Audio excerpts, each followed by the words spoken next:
नमस्कार, न्यूज 18 देख रहे हैं आप। आपके साथ मैं हूं जास्मिन शर्मा और आगे इस वीडियो में हम बात करेंगे कि 21 मई को दिल्ली से श्रीनगर जा रही इंडिगो की फ्लाइट के साथ 36,000 फीट की ऊंचाई पर जो घटना घटी, कोई बड़ा हादसा हो सकता था, लेकिन गनीमत रही कि वो टल गया। हादसा इसलिए हो सकता था क्योंकि पाकिस्तान ने अपने एयर स्पेस में इमरजेंसी लैंडिंग की इजाज़त नहीं दी, घुसने की इजाज़त नहीं दी।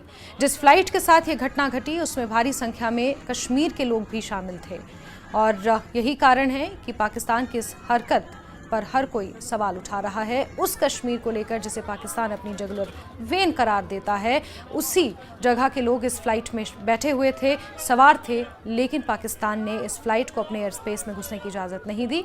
लेकिन पायलट की सूझबूझ से ये बड़ा हादसा टल गया। इसी को लेकर आपको बताएंगे कि क्या ये पूरा घटनाक्रम रहा, विस्तार से आपको समझाते हैं। दिल्ली से श्रीनगर जा रही इंडिगो की एक फ्लाइट 21 मई को ओलावृष्टि के कारण भीषण टर्बुलेंस यानी कि हवा में झटकों की चपेट में आ गई थी। इस दौरान पायलट ने पाकिस्तान से उसका एयर स्पेस इस्तेमाल करने की इजाजत मांगी थी, हालांकि पाकिस्तान ने मना कर दिया।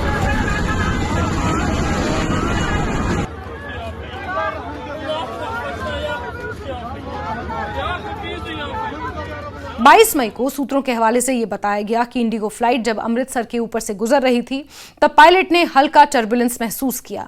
उन्होंने लाहौर एयर ट्रैफिक कंट्रोल यानी कि ATC से कांटेक्ट किया और खराब मौसम से बचने के लिए पाकिस्तान के एयर स्पेस में घुसने की परमिशन मांगी।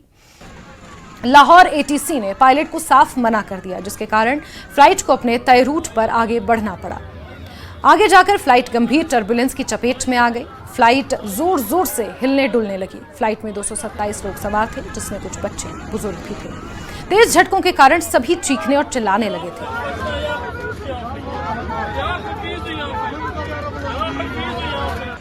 पायलट ने श्रीनगर ATC को जानकारी दी और फ्लाइट की इमरजेंसी लैंडिंग कराई।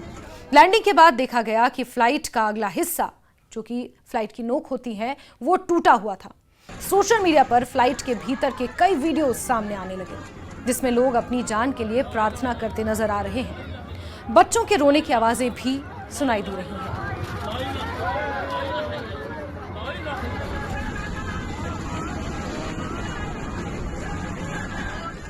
इस बीच DGCA ने यह बताया कि आखिर हवा में ऐसा क्यों हुआ। Director general of civil aviation यानी कि DGCA ने एक बयान जारी करते हुए कहा कि 21 मई को इंडिगो की A321 फ्लाइट दिल्ली से श्रीनगर जा रही थी। पंजाब के पठानकोट के पास अचानक मौसम बिगड़ गया, ओले गिरने लगे। पायलट के मुताबिक उसने इंडियन एयरफोर्स से बाईं तरफ यानी इंटरनेशनल बॉर्डर की तरफ मुड़ने की परमिशन मांगी, जिसे मना कर दिया गया। Director general of civil aviation ने कहा कि विमान पंजाब के पठानकोट के निकट लगभग 36,000 फीट की ऊंचाई पर उड़ रहा था। तभी आंधी तूफान की वजह से पायलट ने लाहौर ATC से संपर्क कर उनके हवाई क्षेत्र में एंट्री करने की परमिशन मांगी थी, लेकिन लाहौर ATC ने इजाजत नहीं दी। इसके बाद पायलट ने फ्लाइट को वापस ले जाने का प्रयास किया, लेकिन तब तक विमान तेज आंधी बारिश में पहुंच चुका था। इसके बाद पायलट ने फ्लाइट को मौसम के बीच ले जाने का फैसला लिया और इस दौरान फ्लाइट की स्पीड तेज कर दी।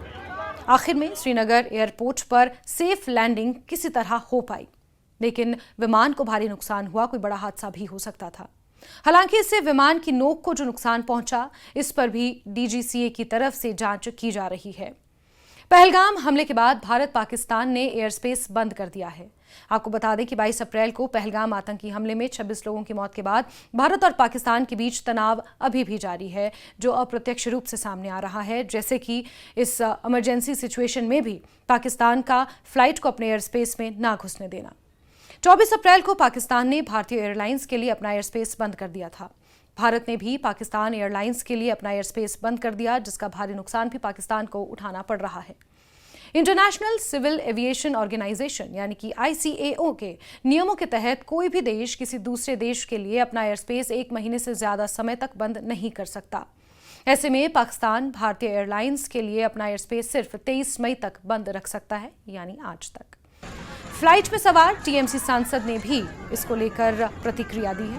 उन्होंने कहा कि मौत को बहुत करीब से देखा। यात्रियों में तृणमूल कांग्रेस यानी कि TMC के 5 नेताओं का एक डेलीगेशन भी सफर कर रहा था, जो पाकिस्तान की तरफ से हुई गोलीबारी का जायजा लेने के लिए श्रीनगर पहुंच रहा था।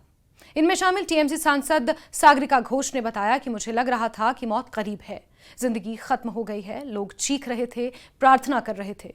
उस पायलट को सलाम जिसने हम सबकी जान बचाई। तो वहीं सूत्रों के मुताबिक फ्लाइट में सवार एक यात्री ने बताया कि श्रीनगर में लैंडिंग से करीब 20 से 30 मिनट पहले सीट बेल्ट बांधने का अनाउंसमेंट हुआ। तब हल्के झटके लग रहे थे। अनाउंसमेंट के 2 से 3 मिनट के भीतर ही फ्लाइट इतनी तेजी से हिलने डुलने लगी कि सभी को लगा कि ये उनकी अंतिम फ्लाइट होगी।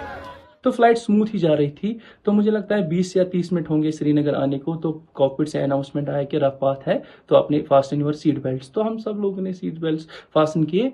तो इसी विदिन 2 मिनट्स और 3 मिनट्स में इतना टर्बुलेंस हुआ कि हमें लगा कि हमारी आखिरी फ्लाइट थी। सब लोग जो थे सभी डर रहे थे, सबको भी लगा था कि अब ये क्रैश ही हो जाएगा। इतना ज़्यादा ट्रॉमेटिक एक्सपीरियंस हुआ। ऐसा मैंने आज तक कभी नहीं देखा कि ऐसी टर्बुलेंस अपनी लाइफ में, जैसे मैंने इतनी फ्लाइट्स ली है।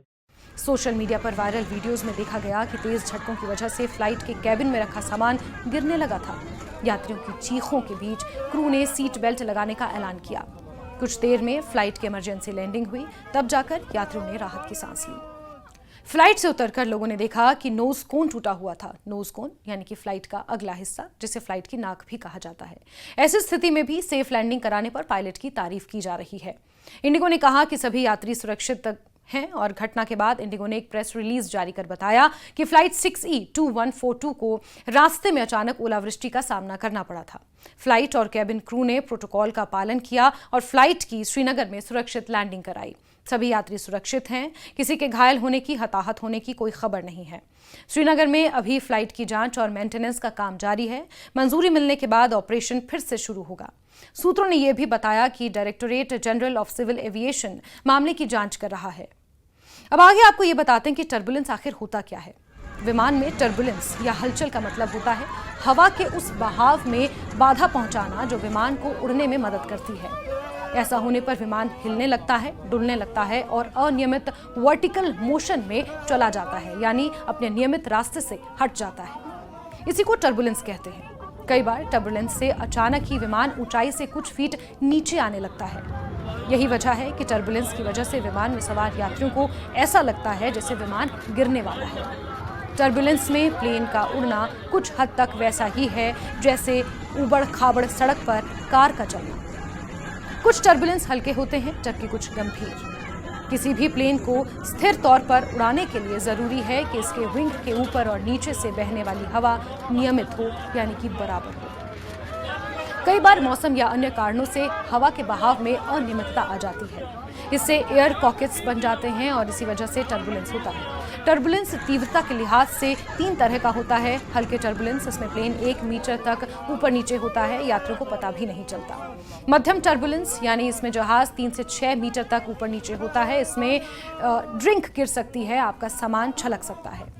गंभीर टर्बुलेंस जिसमें जहाज 30 मीटर तक ऊपर नीचे होते हैं, सीट बेल्ट ना लगाए रहने पर पैसेंजर उछलकर गिर भी सकते हैं।